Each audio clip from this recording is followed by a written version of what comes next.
What's up, everybody? Welcome to Just Because Gaming. My name is Michael, And I'm Ray.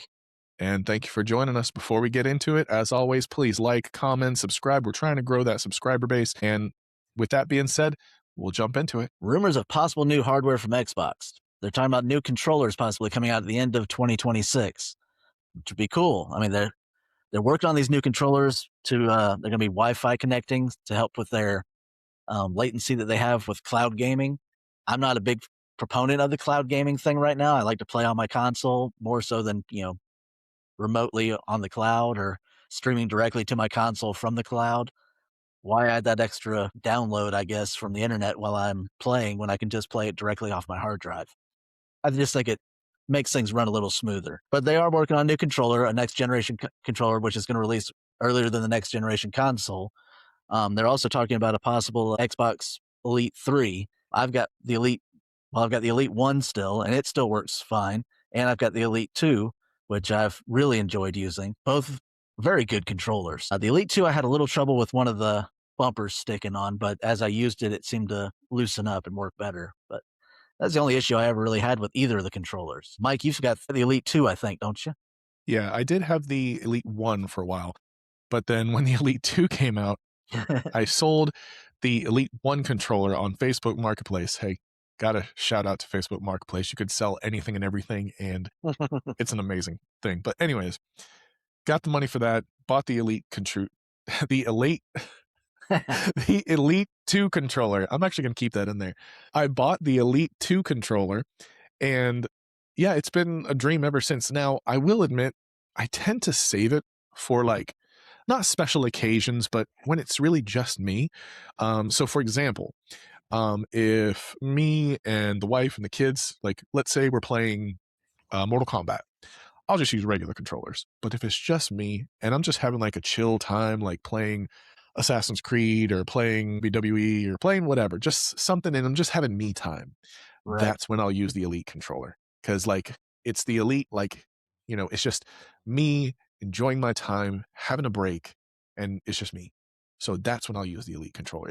If I'm fooling around and just whatever, farting around with the Xbox or whatever, yeah, I'll just use regular controllers. And the same thing goes for the Nintendo Switch and the PlayStation. If I'm playing games with the family, I'll just use regular controllers, regular PlayStation controllers, regular Joy-Cons, whatever. But if I'm just playing by myself, that's when I'm more likely to use the PlayStation Edge controller. I forget what it's called, to be honest. Or there are regular controllers for the Nintendo Switch, and I have one that I'll use if I'm just playing by myself and I'm playing Legend of Zelda. I'll use that controller. I'm not going to use Joy-Cons. I don't even know if you could use Joy-Cons with games like Legend of Zelda. I think you have to use a regular controller. If I'm wrong, please let me know in the comments down below. If you can use just the Joy-Con for Legend of Zelda, the newer games, I don't think you can, but I could be wrong. Yeah. Let me know in the comments. But yeah, I use my Elite controller mostly if I'm playing something that's a shooter type game. Or I need those extra buttons for reloading and things of that nature that I like the extra buttons for. Otherwise, I'm using my Doom one, which it just seems to be a little bit better than the average controller. I don't know, maybe it's the grips on the back or something like that, but it's been a great controller to play games with. I've been burning through Assassin's Creed with it, so. And see, that's one question that I've always had, so I might as well ask it here. Let us know in the comments, do you prefer the stock controllers, like the regular controllers, or do you like stuff like the Elite controllers or even third-party controllers? Yeah, like the there's Scuf or the Scuf. Razor or... Yeah. I would definitely lean more towards the Scuf than the Razor, because when I think Razor, I feel like it's a coin toss. Sometimes they make budget stuff, sometimes they make high-end stuff, and I don't like taking that coin toss a lot of the times. But if I know a company like Scuf is just going to make super high-level stuff, I'll go with that. Or Turtle Beach, then they're super high-end headsets and stuff, then yeah, I'll go with that. But I know there's another one, I think it's called PDP, and they make discount budget stuff, and that's great if you've got small kids that put peanut butter in everything or tend to throw stuff when they get mad and rage quit. That's great. Yeah, get a PDP cheap controller for $20. Yeah, there you go. There've also been a lot of recently added games to Game Pass. You have Madden 26, which has recently been added. The First Descendant, which I haven't played yet, but I heard a lot of good things about that one. The Like a Dragon Pirate in Hawaii series, that one's on Game Pass now. Space Marine 2, Resident Evil Village, which if you guys watch Mag or Colt Eastwood, Mag's always talking about Resident Evil, and I've got to admit he's right. Those are some of the best games out there. I love the Resident Evil series, especially recently since the what was the one previous to this? The Biohazard, yeah, Biohazard. That one was really good.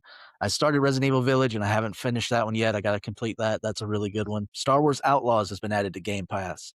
That's a game that I waited on and I eventually bought. Didn't think it would actually come to Game Pass, but I should have known being an Ubisoft, it's going to eventually get there. And it's, when it first came out, it evidently had a lot of glitches and things like that. I didn't join in onto it till after they'd fixed most of that. And so far, it's been an astoundingly good game. Very surprised about it. That's one that Mag had recommended, and that's why I tried it out.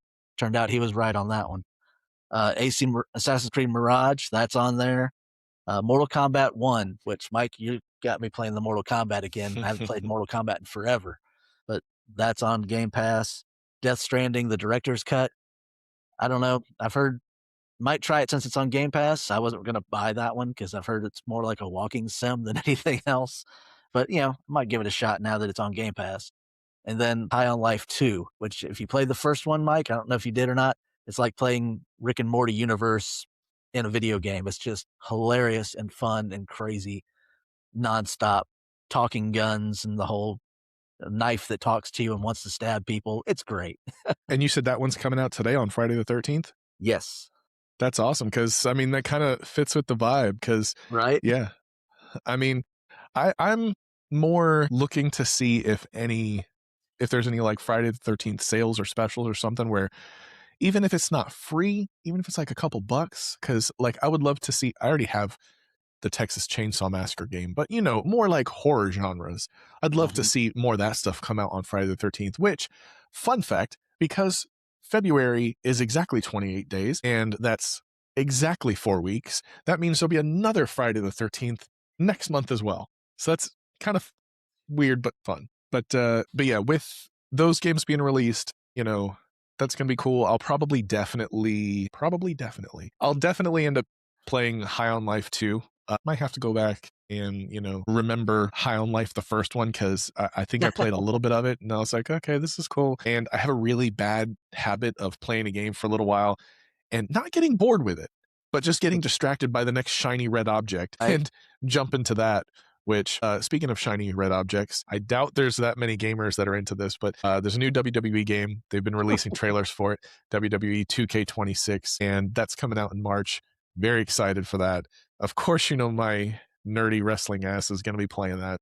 So There just must get be a used. lot of people interested in that because they keep making them. Yeah, yeah. So shout out to my WWE 2K gamers. If you're there, please let me know. I have to believe it's more than just me. Right. Well, Mike, I'm going to recommend you play the Star Wars Outlaws game, and I definitely want to try out the Space Marine. I heard good things about that one. It's supposed to be a fairly short kind of first-person shootery type game, so that one should be good. You played Assassin's Creed Mirage. That's probably a good one to play, especially for free on Game Pass. Yeah, with Assassin's Creed Mirage, that one it's so funny because Assassin's Creed Valhalla plays like a very new school Assassin's Creed game, whereas Assassin's Creed Mirage, to me, that played more like an old school one where it focused heavy on stealth, heavy on blending in, heavy on, all the like very retro, like not retro, but old school Assassin's Creed concepts. With That one Valhalla, didn't have as large a map or anything either, did it? It was, smaller, more contained. yeah, yeah, it was. So putting it into the scope of Valhalla, it was like the size of like maybe 3 or 4 areas in Valhalla. In fact, I think for Assassin's Creed Mirage, there's like this central round ring area, and there's like the outer ring, and then there's like 2 places outside of that, and then there's just like the wild or the wilderness, Mhm. and that's pretty much it. But the story's really cool. And, it continues, it kind of builds off the story of Valhalla, which makes sense because I was originally told that Mirage was supposed to be a DLC for Valhalla. But I guess because of the Ragnarok DLC, like with that being so massive, that they were just like, okay, we can't release another epic level DLC. We're just going to have it be its own game, even if it's going to be a shorter game. Still really cool, still really fun, really enjoyed it. And if you enjoyed the earlier versions of Assassin's Creed, like Assassin's Creed 1, the 2 trilogy, or Assassin's Creed 3, like those earlier games, you'll probably like Assassin's Creed Mirage. It's real fun. And if you want something scary for Friday the 13th, the Resident Evil games are always a good choice. Mike, did you ever play Biohazard? Not Biohazard, but I have played a little bit of Village. I think that's the one with the tall woman, right? Like I said, I haven't gotten very far into it yet, but I'm fairly certain like that's the one with the tall woman and like the sisters and everything. And I might just get that on PC just for the mods. Alrighty. But that's it for today. If you try out any of these games on Game Pass and have any recommendations for us, let us know in the comments. Like, subscribe, and we will see you the next time. Thanks a lot. Later. Peace.